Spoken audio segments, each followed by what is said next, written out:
Donc, bienvenue à tous. Merci beaucoup d'être connectés pour ce webinaire. Moi, je suis Marine Dezande, je suis la cofondatrice de Ma Place en Crèche. Donc aujourd'hui, on va parler vers un nouveau modèle d'accompagnement des salariés parents. Je vais vous présenter les intervenants.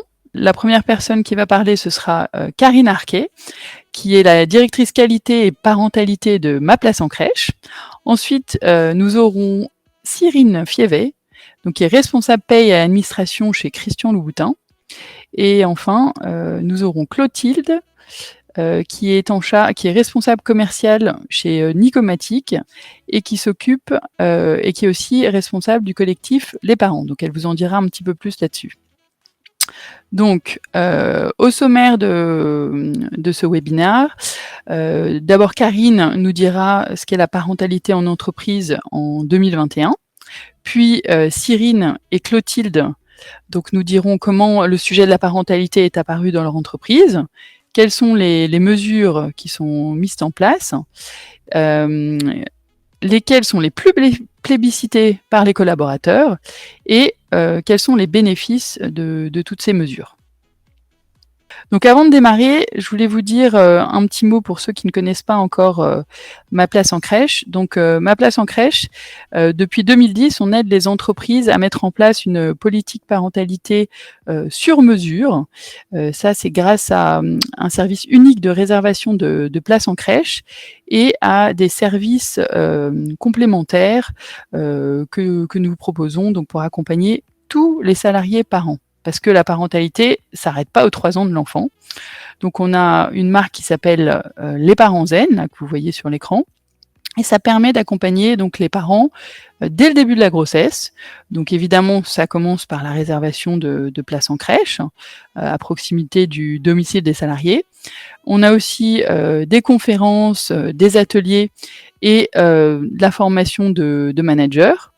On propose du coaching parental, de la garde complémentaire, de l'aide aux devoirs, et on a une plateforme qu'on a appelée Hey Parents Zen, qui permet de proposer toutes sortes d'activités et d'articles qu'on peut retrouver par tranche d'âge de ces enfants. Donc, pour commencer, Karine, tu es docteur en neuropsychologie et psychologie de l'éducation. Tu accompagnes la parentalité depuis près de 20 ans au sein d'entreprises, d'ONG, de gouvernements, le Canada puis la France. Tu accompagnes aussi les parents. Donc Karine, je te propose de nous partager ton analyse sur la parentalité en entreprise aujourd'hui. Merci Marine. Donc bonjour à toutes et à tous. Donc nous allons commencer par la question qui nous intéresse tous. Qu'est-ce que la parentalité? Donc Marine, tu peux passer la slide. Merci. Donc, qu'est-ce que la parentalité? Alors, les définitions de la parentalité sont différentes selon qu'elles soient données par des psychologues, des sociologues ou encore des experts de l'éducation. Néanmoins, si on souhaitait conceptualiser la parentalité, elle se définirait selon 3 axes. L'exercice du droit parental, c'est-à-dire tout ce qui concerne nos droits et nos devoirs de parents. L'expérience, donc ça c'est vraiment tout ce qui concerne le ressenti, tout ce qui relève de l'affectivité, et c'est d'ailleurs dans cette expérience-là qu'on va mettre la fameuse charge mentale dont on entend parler. Et enfin, la pratique de la parentalité, c'est la façon dont on va exercer notre parentalité au quotidien, dans son organisation, voilà, donc au jour le jour.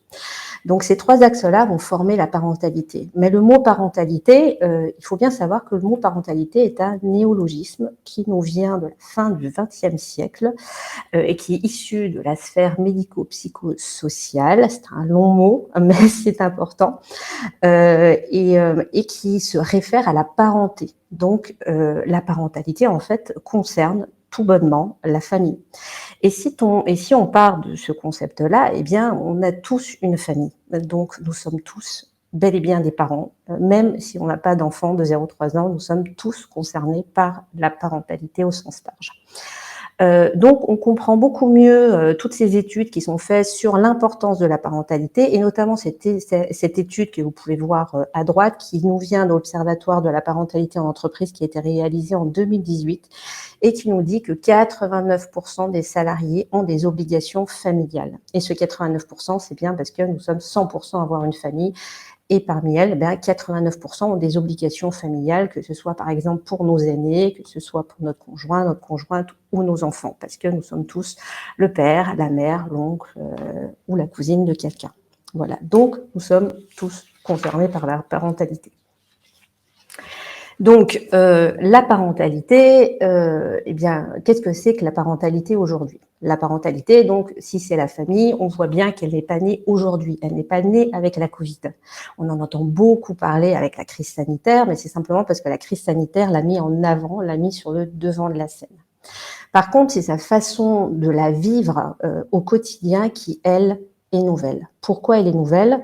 Parce que la parentalité n'est pas un concept qui est immuable, qui est figé. C'est un concept qui évolue, et il évolue selon 3 axes. Il évolue dans la structure familiale, c'est-à-dire, voilà, est-ce que aujourd'hui nous avons des familles recomposées, des familles monoparentales. On a toutes sortes de structures familiales. Elle évolue aussi dans le temps, c'est-à-dire qu'aujourd'hui, le concept que nous avons de la famille n'est pas le même qu'il y a 10 ans, 20 ans, voire 50 ans, et il évolue selon les sociétés. Nous n'avons pas la même conception de la famille, dépendamment de nos origines culturelles. Donc, c'est un concept qui évolue. Donc, avec cette évolution, eh bien, on est arrivé à un modèle parental en France, qui a lieu en France en 2021. Donc, quel est ce modèle aujourd'hui? Eh bien, aujourd'hui, on est au début d'une nouvelle ère parentale, j'ai envie de vous dire. Pourquoi? Eh bien, parce qu'aujourd'hui, en France, nous avons déjà différentes formes de conjugalité. Aujourd'hui, on a les conjoints, les parents qui sont mariés, il y en a d'autres qui sont pacsés, on a les couples homosexuels, on a toutes sortes de formes de conjugalité qui vont influer sur cette parentalité. On a aussi les nouvelles pratiques éducatives. On entend beaucoup parler des écoles Montessori, de la parentalité positive, du fait qu'il faut qu'on donne confiance à nos enfants, qu'il faut qu'on leur parle, qu'il faut qu'on les encourage, avoir de l'estime de soi. Donc tout ça, ce sont des nouvelles pratiques éducatives. Et enfin, on a le déconfinement de la vie familiale, de la sphère privée à la sphère publique. Ce que j'entends par là, c'est qu'en fait, il y a encore 10 ans ou 20 ans, on n'affichait pas les photos de notre famille, de nos enfants. Tout ce qui se passait dans la vie privée restait dans la vie privée, et tout ce qui se passait au bureau restait au bureau. Aujourd'hui, plus du tout. Aujourd'hui, il n'y a qu'à aller sur les réseaux sociaux et on voit toutes les familles qui affichent des photos des vacances, des enfants. Donc, il y a vraiment ce mélange des différentes sphères, et ce dernier point est extrêmement important, puisqu'en fait, il nous dit qu'aujourd'hui, on n'a plus la vie pro d'un côté et la vie perso de l'autre. Aujourd'hui, on a une vie globale, et cette vie globale, eh bien, c'est notre écosystème. Donc, on a chacun notre écosystème familial, et qui est représenté par le schéma de droite. Et donc, on voit dans cet écosystème-là, en fait, et qu'on a différents cercles, et chacun de ces cercles représente un système. Donc, on voit bien qu'on évolue au sein d'une famille, qu'on évolue au sein de l'école de nos enfants, de la crèche, ça peut aussi être l'EHPAD de nos parents, ça peut être société. Et ces cercles-là ne sont pas imperméables les uns aux autres. C'est-à-dire qu'on ne voyage pas, on n'est pas soit dans l'un, soit dans l'autre. On vit en permanence avec l'ensemble de ces cercles, donc à l'intérieur de cet écosystème. Et donc, ils sont vraiment interdépendants les uns des autres. Si on n'est pas bien dans un cercle, on ne sera pas bien dans l'autre. Voilà, on ne peut pas être bien d'un point de vue général s'il y a un seul de ces cercles qui va être vulnérable, ce qu'on appelle vulnérable pour nous. Donc, ça veut dire qu'il faut vraiment que l'ensemble de ces cercles soient des milieux sécurisants pour nous et que chaque parent donc soit dans des milieux sécurisés partout. Il faut que la crèche de nos enfants soit un milieu sécurisé, il faut que notre emploi soit un milieu sécurisant pour nous. Ce qui nous amène bien sûr à la parentalité en entreprise. Donc vous l'aurez compris, l'entreprise doit être un milieu sécurisant pour les salariés. Et si l'entreprise est un milieu sécurisant pour les salariés, eh bien tout le monde sera gagnant. C'est pour ça qu'on a noté un rapport gagnant-gagnant-gagnant. Il n'y a pas un gagnant trop, il y en a vraiment trois, puisque si l'entreprise est un milieu sécurisant, eh bien nous avons déjà un collaborateur qui, lui, se sent bien. Une entreprise, du coup, qui est sécurisante, c'est un salarié qui ne sera pas stressé. C'est un salarié qui ne se sentira pas débordé. Au contraire, le salarié va se sentir bien. Il va se sentir en sécurité, en confiance, écouté. Et donc, c'est un salarié qui sera d'autant plus productif, qui sera d'autant plus fidèle à son employeur. Donc, ce qui va créer forcément un rapport gagnant pour l'entreprise, qui, elle va voir son turnover diminuer, et donc tous les coûts cachés, bien sûr, qui s'y réfèrent, qui va avoir moins d'absentéisme. Donc, c'est une entreprise forcément qui gagne. Et une entreprise gagnante et un collaborateur gagnant, eh bien, c'est une société qui gagne. Une société qui gagne et le gouvernement l'a bien compris. C'est d'ailleurs pour ça qu'on voit le gouvernement se pencher beaucoup sur la question. On a notamment le rapport La stratégie de soutien à la parentalité d'Agnès Buzyn qui est apparu en 2018 et qui est un document fort pour le gouvernement, qui a donné lieu par la suite à des articles dans la loi Pacte qui encouragent les entreprises justement dans ce rôle depuis 2019. Donc, c'est un rapport gagnant-gagnant-gagnant, mais comment faire pour le mettre en place? Souvent, les entreprises pensent qu'elles n'ont pas les fonds suffisants pour mettre un projet parentalité en place, ou alors que ça va leur demander beaucoup trop de temps, parce qu'on le sait aujourd'hui, les RH font comme elles peuvent, parce que forcément les agendas débordent un peu de partout.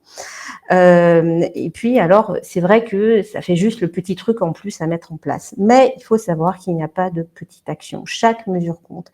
Et il y a des actions qui peuvent être mises en place très simplement pour justement rendre le milieu de travail comme sécurisant pour nos salariés.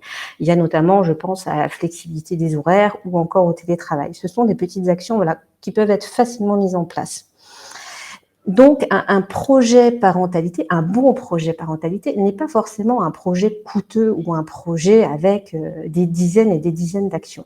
Par contre, un projet parentalité qui fonctionne pour une entreprise et ses collaborateurs, c'est toujours un projet sur mesure.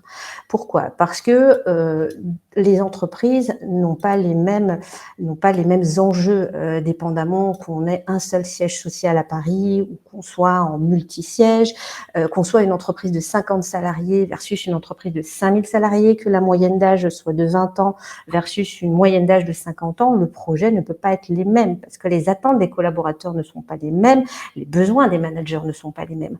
Donc un bon projet parentalité passe toujours par une phase d'audit chez l'entreprise pour vérifier les valeurs et les attentes de l'entreprise, en tout cas ce qu'elle souhaite mettre en place auprès de ses collaborateurs, et une enquête forcément auprès des collaborateurs pour voir leurs attentes. Et après, et c'est après qu'on construit les mesures qui vont aider à la fois les collaborateurs et l'entreprise. Donc, la raison pour laquelle le mieux est bien évidemment de vous faire accompagner pour justement réaliser cet audit, cette enquête et avoir le bon projet parentalité qui ressemble et qui sera le plus bénéfique pour vous et pour vos collaborateurs et également le moins chronophage pour vous puisqu'en fait, on fait à votre place. Donc, bien sûr, il y a des experts de la parentalité qui sont là pour faire tout ce travail-là pour vous. Et il faut savoir qu'il y a également des labels qui existent, notamment le label Family Friendly Company, qui est un label qui a été mis en place par le gouvernement, donc avec le ministère des Solidarités sociales, et auquel nous avons contribué et qui fait suite au rapport des 1000 jours et qui se fait selon toutes les étapes, voilà, que je viens de vous donner. Mais le mieux, effectivement, donc je vous ai donné la conceptualisation de la parentalité, et puis maintenant je vais laisser la parole à Cyrine et à Clotilde, voilà, pour l'opérationnalisation de cette parentalité en entreprise. Merci beaucoup Karine pour cet éclairage, enfin d'avoir partagé ta vision. On ne se lasse jamais de t'écouter. Donc oui, Cyrine. Donc Cyrine représente la maison Christian Louboutin, dont marque de chaussures de luxe emblématique, avec la semelle rouge. Mais je pense que tout le monde connaît cette marque. Donc je vous laisse la parole. Merci beaucoup Marine. Donc bonjour à toutes et tous et déjà merci de m'accueillir. Effectivement, moi je suis dans la maison depuis 5 ans. Pour vous resituer un petit peu l'histoire de la maison Christian Louboutin, c'est une maison familiale française. On a ouvert notre première boutique en 1991 à Paris. En 1993, la semelle rouge naît. Et la maison Christian Louboutin, comme je vous le disais, c'est une maison française avec des valeurs très fortes. Qui sont down to earth, happiness, inspiration et passion. C'est de ces valeurs que naissent tous nos projets autour de la parentalité. On a une vraie dimension humaine très forte, nourrie par la diversité de nos équipes. Ça fait partie effectivement de Christian Louboutin. On a la chance d'avoir notre fondateur au sein de la maison et la diversité, c'est quelque chose qui l'anime énormément. Donc, c'est une vraie chance pour la maison. Et depuis 30 ans, la maison grandit et se structure pour toujours mieux accompagner ses collaborateurs dans leur vie professionnelle et personnelle. Et je vais du coup vous montrer une étude qu'on a menée en interne. Donc en fait, pour pouvoir bâtir notre politique autour de la parentalité, on a voulu interroger nos collaborateurs pour comprendre ce qui, chez eux, leur permettait de rester dans l'entreprise, leur donnait envie, en tout cas, de rester dans l'entreprise. Donc, on leur a posé au travers d'autres questions, mais les 3 questions les plus importantes, je pense, ici pour notre webinaire, ça a été qu'est-ce qui fait la bonne réputation d'un employeur? Donc, selon eux, c'est la dimension humaine. Dans un second temps, c'est le bien-être au travail. Et dans un troisième temps, c'est le développement. Ensuite, on leur a demandé pourquoi avoir choisi la maison Christian Louboutin. En priorité, ils ont choisi la maison Christian Louboutin pour l'identité de la maison. Ensuite, ça a été pour l'image et enfin, la dimension humaine. Et finalement, on leur a demandé pourquoi ils restaient chez nous et on retrouve la dimension humaine, on retrouve le développement et on retrouve le bien-être. Du coup, fort de ce constat, on travaille depuis plusieurs années sur des actions qu'on mène autour de ces 3 piliers. Marine, est-ce que vous pourriez passer à la diapo suivante, s'il vous plaît? On travaille autour de ces 3 piliers pour pouvoir accompagner au mieux nos collaborateurs. L'idée n'étant pas de tout axer sur les parents, mais d'axer notre politique sur l'ensemble de nos collaborateurs. On a une population qui est relativement jeune, avec quelques parents, puis des parents avec des enfants un peu plus grands. Donc, du coup, sur ces 3 piliers, donc la dimension humaine, on accompagne nos collaborateurs en situation de handicap au travers d'un partenariat qu'on a noué avec une entreprise qui s'appelle TH Partner RH et qui nous accompagne sur ces sujets et qui permettent de faire le lien entre les collaborateurs et le service ressources humaines pour mieux accompagner nos salariés en situation de handicap. On soutient également nos collaborateurs dans des projets personnels en lien avec les valeurs de l'entreprise. Et récemment, on a accompagné un collaborateur qui avait un projet sur le handicap autour de la photographie. On a un intranet worldwide où on publie toutes nos belles actions finalement et toute l'actualité de la maison. On a un comité de diversité qui œuvre worldwide sur des sujets autour de la diversité et l'inclusion et l'équité. On a mis en place une journée, un Volunteer Day, qui est une journée dédiée pour les associations. On œuvre aussi sur le pilier développement, où on a mis en place un induction programme, donc un programme d'intégration, un buddy programme. des formations en intra et en extra, du e-learning et du mentoring pour accompagner nos collaborateurs qui pourraient avoir besoin d'être soutenus dans leur poste d'un point de vue compétences. Et on a aussi toute une dimension bien-être au travail avec la flexibilité, donc des heures d'arrivée et de départ, du télétravail 2 jours par semaine, un accompagnement de la femme enceinte. Alors, on l'accompagne avant son départ en congé maternité, on l'accompagne aussi avant son retour et après son retour pour qu'elle puisse revenir dans des conditions sereines et qu'elle ne se sente pas oppressée par la situation, par le retour au travail, la nécessité de laisser son enfant. On forme également nos managers pour accompagner les futurs parents, pour bien positionner les objectifs, comment les accompagner, comment être à l'écoute aussi.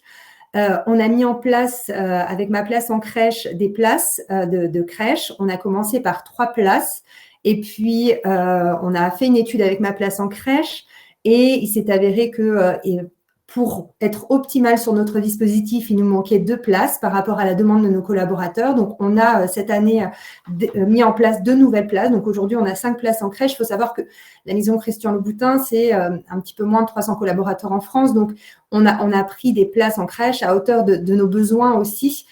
J'imagine que pour une entreprise plus grande, le nombre de places s'ajusterait en conséquence. J'ai choisi ma place en crèche parce que il y avait une vraie flexibilité au niveau de la possibilité du programme éducatif des crèches. L'idée, c'était d'accompagner nos parents sur leur projet pédagogique et aussi d'un point de vue géographique. Si je leur proposais une place en crèche à côté du bureau, pas certaine que ça pouvait les intéresser. L'avantage de ma place en crèche, c'est qu'ils s'adaptent en fonction du besoin du parent. Et ça a été un vrai point qui a motivé notre décision d'être accompagné par ma place en crèche. On lance également les parents zen avec ma place en crèche à partir de septembre pour accompagner les plus grands enfants finalement. Puisque on a effectivement des collaborateurs avec des plus grands enfants. On a une heure de rentrée pour accompagner les enfants à l'école. On met en place 2 fois par an des semaines du bien-être. On a des tickets restaurants, un budget d'œuvre sociale, des cours de yoga. En fait, on voulait vraiment que nos actions puissent toucher l'ensemble de nos collaborateurs et pas seulement une population ciblée. C'est bien ce que Karine disait, c'était que, en fait, la parentalité doit être adaptée en fonction des besoins de l'entreprise finalement. Et c'est ce qu'on a essayé de faire en mettant en place diverses actions. On a également mis en place des chèques cadeaux, des événements autour de la diversité. Ça a été des petits déjeuners. On a fait aussi la semaine de la diversité. On maintient aussi à 100% le salaire de nos mamans et de nos futures mamans et de nos futurs papas et de nos papas après 1 an d'ancienneté. Et on a également, pendant le confinement, pu profiter du site mis en place par Ma Place en Crèche, qui s'appelle Ma Journée comme à la crèche, avec de nombreuses activités qui a été très bénéfique pour nos collaborateurs qui se retrouvaient effectivement avec leurs enfants à la maison. Et parfois, c'était pas totalement simple en même temps de devoir gérer le travail et les enfants sur ces périodes de confinement. Voilà. Alors juste une petite, on a une question. Quelqu'un nous demande ce que c'est que le buddy programme. Le buddy programme, c'est un programme où chaque nouveau collaborateur est accompagné d'un plus ancien pour l'initier un petit peu au fonctionnement de l'entreprise, aux règles de l'entreprise, mais aussi s'il a des questions, des interrogations, des choses qui ne sont pas claires, son buddy l'accompagne. Une sorte de parrain. Voilà, une sorte de parrain. Ok, super. Alors, je crois que vous aviez un petit mot de la fin, Cyrine. Oui, effectivement. Donc, pour nous, en fait, la parentalité, c'est une démarche qui combine les diverses facettes du rôle parental, que ce soit sur le plan matériel, moral, psychologique, éducatif et social. Ce qui est certain, c'est que l'entreprise n'est pas au centre de la... Oh, pardon. C'est moi. N'est pas au centre de la gestion de la parentalité, mais elle a quand même son rôle à jouer pour accompagner le collaborateur à trouver un bon équilibre entre vie pro et vie personnelle, en proposant des options adaptées à sa population. Ok, merci beaucoup Cyrine Merci. pour ce témoignage. Donc Clotilde représente l'entreprise Nicomatic.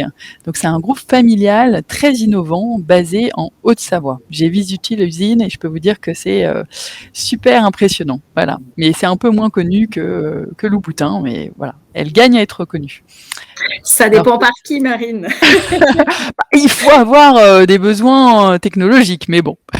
C'est ça, c'est un petit peu moins grand public. Mais, Voilà. donc, merci en tout cas pour l'invitation. Merci d'avoir pensé à Nicomatic pour intervenir au cours de ce webinaire.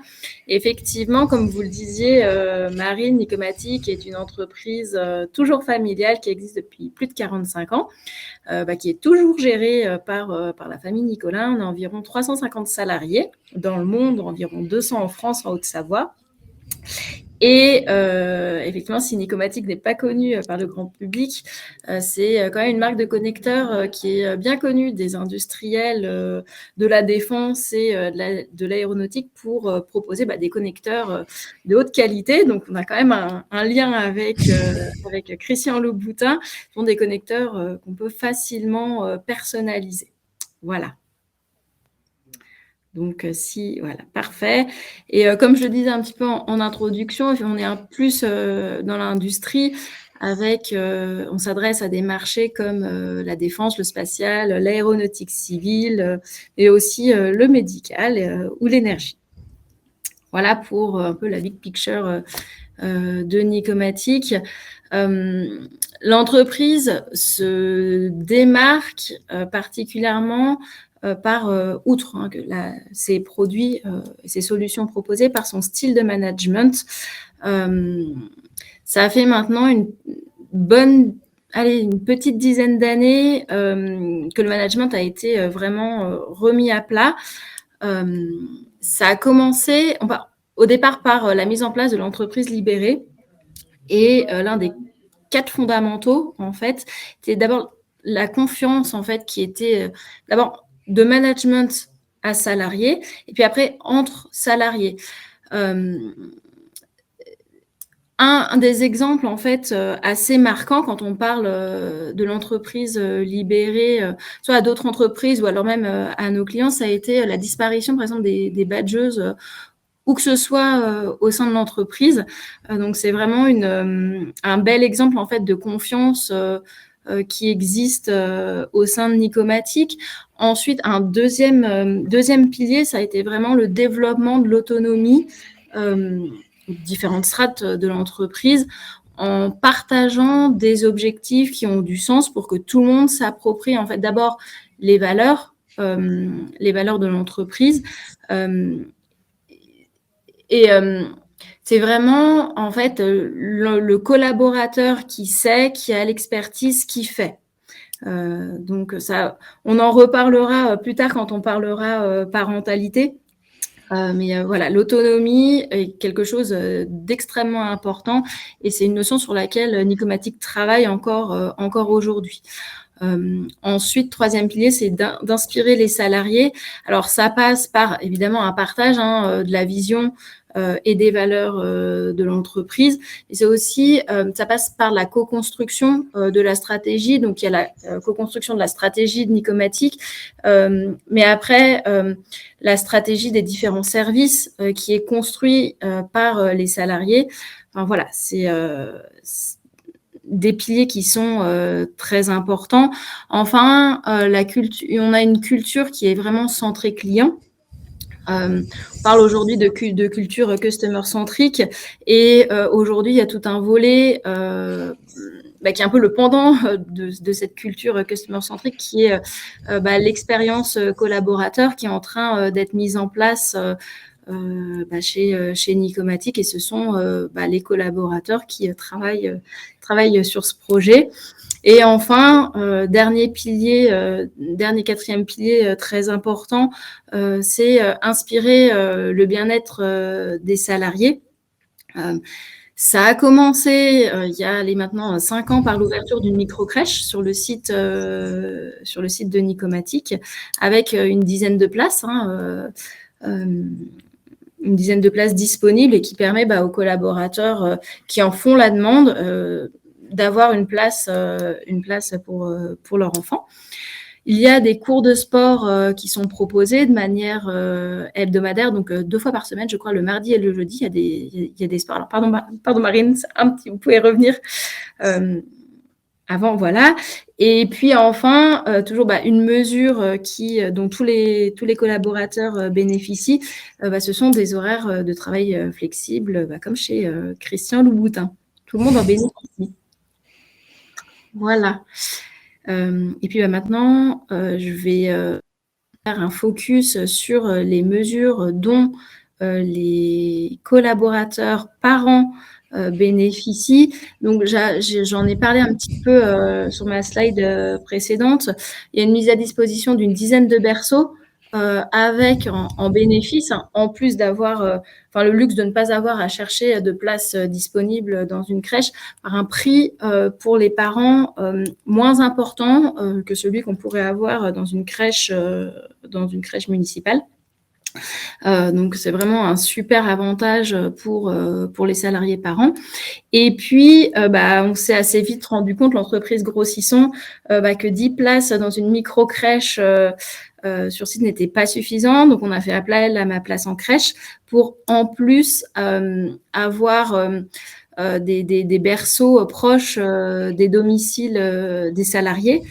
Donc, merci Ma Place en Crèche, parce que je crois qu'il y a aujourd'hui 5 salariés de Nicomatic en France qui ont bénéficié de ce service. Donc, voilà, on cumule à la fois micro-crèche sur le site de l'entreprise et puis place disponible dans des crèches déjà existantes et proches des domiciles des salariés.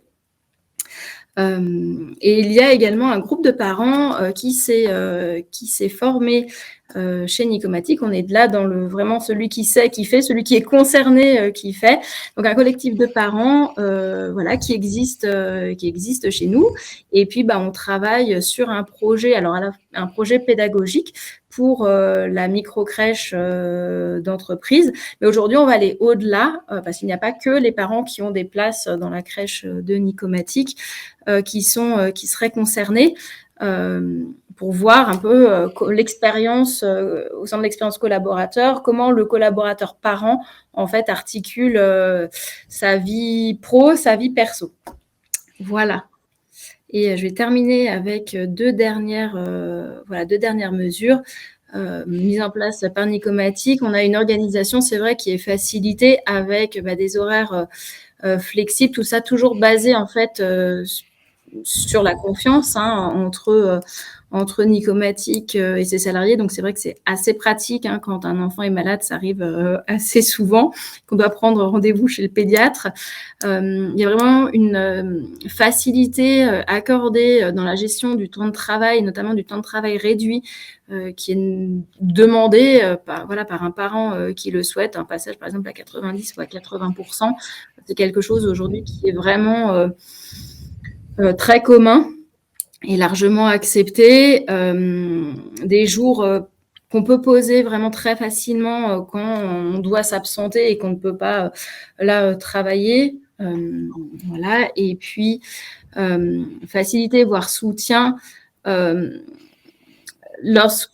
qu'aujourd'hui, c'est vrai qu'on pense souvent à la maman, mais on a aussi les papas qui sont aussi salariés, et Nicomatic encourage, soutient les papas qui souhaitent prendre leur congé paternité légale lorsqu'ils le souhaitent. Et je reviendrai pas sur cette notion de confiance entre l'entreprise et le salarié qui fait vraiment en fait partie de notre quotidien et finalement dont tout le monde bénéficie. Enfin, il y a des coups de pouce financiers qui sont accordés par Nicomatic lorsque cela est nécessaire. Alors, il y a une augmentation de salaire systématique entre guillemets quand une salariée rentre de congé maternité. Et puis, il y a certains coups de pouce plus personnalisés pour le coup, qui sont accordés sur une durée déterminée pour permettre aux parents de faire garder leurs enfants lorsque c'est nécessaire. Voilà. Donc, c'est vraiment un ensemble en fait de mesures, qui ont été recensés et dont tous les parents peuvent bénéficier au sein de Nicomatic. Bravo Clotilde pour toutes ces mesures mises en place donc par la société Nicomatic. Merci Cyrine. Enfin, je pense qu'on a bien vu que on a deux sociétés qui ont mis des actions complètement différentes. Donc c'est vraiment, comme disait Karine au début, c'est très personnel. Donc c'est des projets qui doivent être portés en interne. Donc je vous propose maintenant de répondre aux questions. Si vous avez des questions pour Karine, pour Cyrine ou pour Clotilde, n'hésitez pas. Alors, donc je crois qu'il y a, voilà. Ah oui, donc concrètement, il y a Diane qui dit concrètement, comment se passe l'accompagnement des femmes enceintes? Oui, effectivement, j'ai vu la question. Je crois que c'était pour moi la question. Oui. Donc, c'est vous qui en parliez.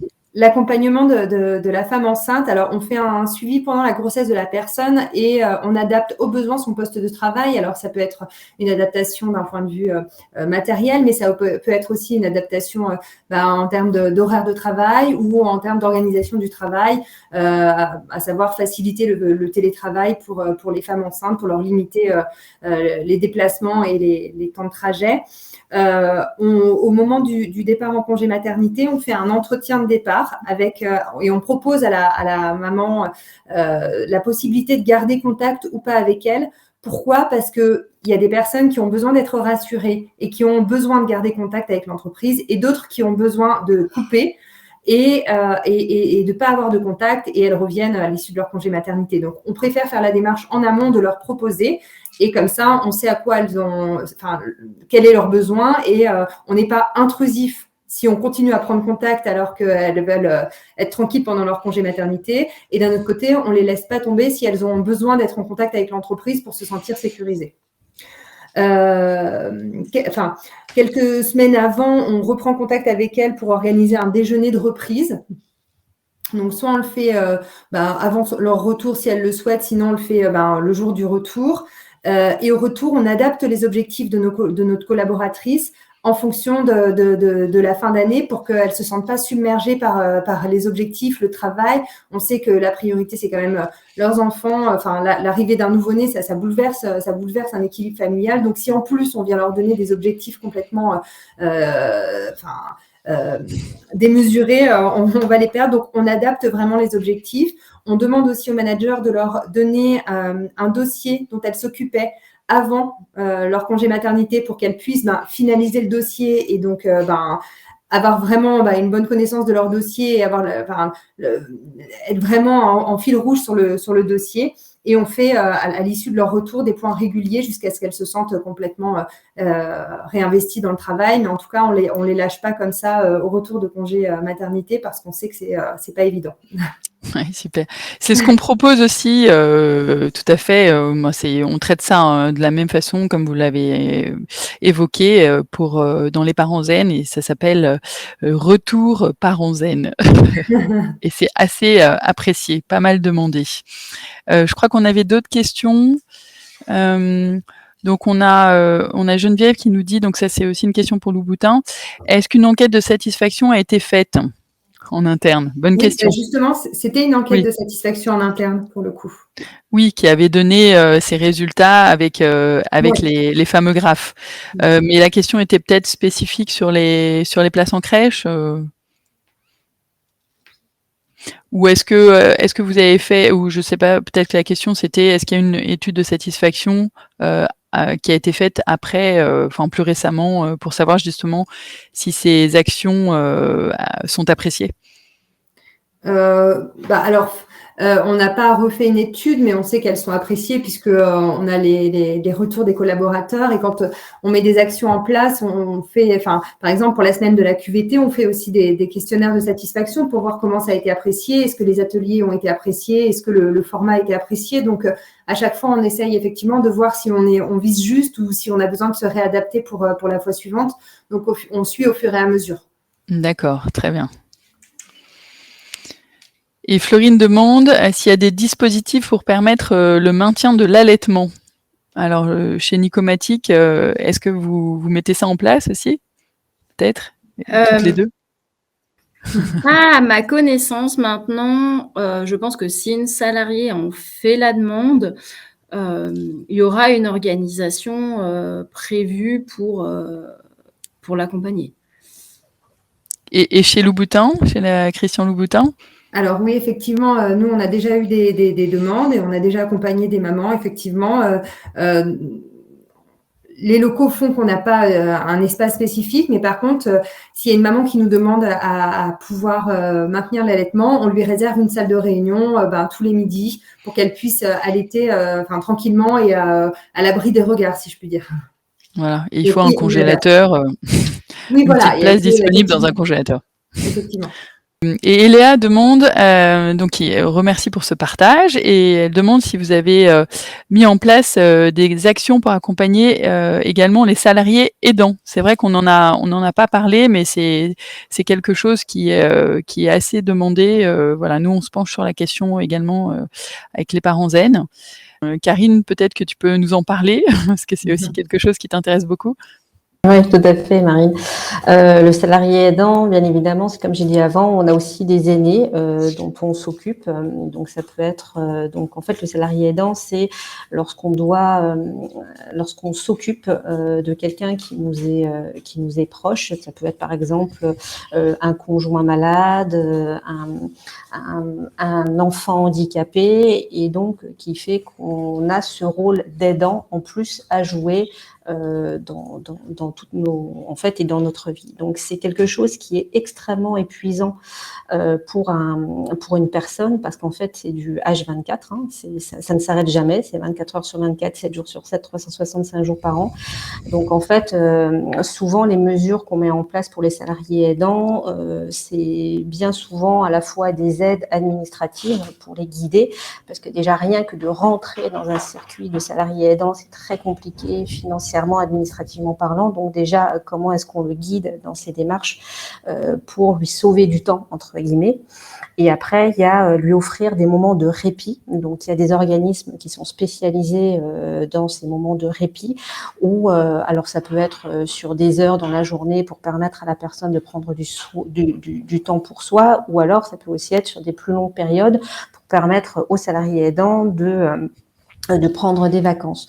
Donc effectivement, il y a certaines entreprises qui se lancent sur cet axe-là en mettant des dispositifs en place pour leurs salariés, pour justement leur offrir ces moments de répit ou sous forme de conciergerie aussi pour que d'autres personnes viennent faire les petits gestes du quotidien à leur place. Voilà. Voilà, je crois qu'on appelle ça des congés solidaires dans les entreprises. Alors, ça peut être des congés solidaires. En fait, ça rentre dans une grande case qu'on appelle les congés créatifs. Et les congés créatifs, alors dans les congés créatifs, eh bien, on peut y mettre effectivement les congés solidaires, c'est-à-dire on peut mettre en place des banques de congés auxquelles contribuent l'ensemble des salariés. Ça peut aussi être sous forme, par exemple, d'abondement de l'entreprise, c'est-à-dire un salarié pose une semaine de congé et l'entreprise lui en offre une deuxième. Voilà, donc ça a toutes sortes de formes, voilà, ces fameux congés créatifs aussi. Très bien. Est-ce qu'il y a d'autres questions? N'hésitez pas, hein. De toute façon, ce que je vous propose, c'est parce que là, on a bien tenu le timing, hein, j'espère que ce webinaire vous a plu. Vous allez recevoir un lien là avec le replay pour le réécouter si vous avez raté, par exemple, le début. Et vous aurez aussi la présentation qui vous sera envoyée. Donc, n'hésitez pas aussi à partager. Et vous verrez, vous avez l'adresse qui s'affiche là sur la slide, mais vous pouvez nous envoyer une question, m'envoyer une question, j'y répondrai. Donc sur contact@maplaceencrèche.com. Et puis aussi, vous pouvez noter le webinaire. Ça, voilà, si ça vous a plu, vous mettez plein d'étoiles et comme ça incitera encore plus de personnes à le regarder. Et on espère que ça donnera plein d'idées à plein d'entreprises. Karine, est-ce que tu as quelque chose à ajouter? Comme mot de la fin. Le petit mot de la fin. Eh bien, déjà, merci à Cyrine et à Clotilde pour leur témoignage. Un grand bravo à Louboutin et à Nicomatic pour tous ces jolis projets parentalité qu'ils mettent en place et qui servent ô combien leurs collaborateurs, et j'en suis intimement convaincue. Ce qu'on peut voir, c'est que ça reste quand même des entreprises de taille assez similaire, et on peut voir que même si on a des incontournables quand on traite la parentalité en entreprise, qui sont forcément le jeune enfant, on en a aussi parlé justement de ce jeune parent qui est un vrai bouleversement au sein des familles. Donc oui, quand on parle de parentalité, souvent on ne peut pas passer à côté du jeune enfant. Néanmoins, voilà, on voit que l'important, c'est de faire du sur-mesure, puisqu'on voit que pour des entreprises de taille similaire, eh bien, on a des projets qui sont différents parce que les besoins des entreprises et des collaborateurs sont différents. Donc, comme mot de la fin, j'irais plagier Cyrine et Clotilde en disant que même si l'entreprise n'a pas apporté seule la parentalité, néanmoins, elle a son rôle à jouer, et pour qu'un parent soit vraiment bien. Voilà. Merci beaucoup à toutes, et je vous souhaite une excellente fin de journée à tous. Merci Et à à vous. toutes. Bonne journée. Au revoir. Au revoir.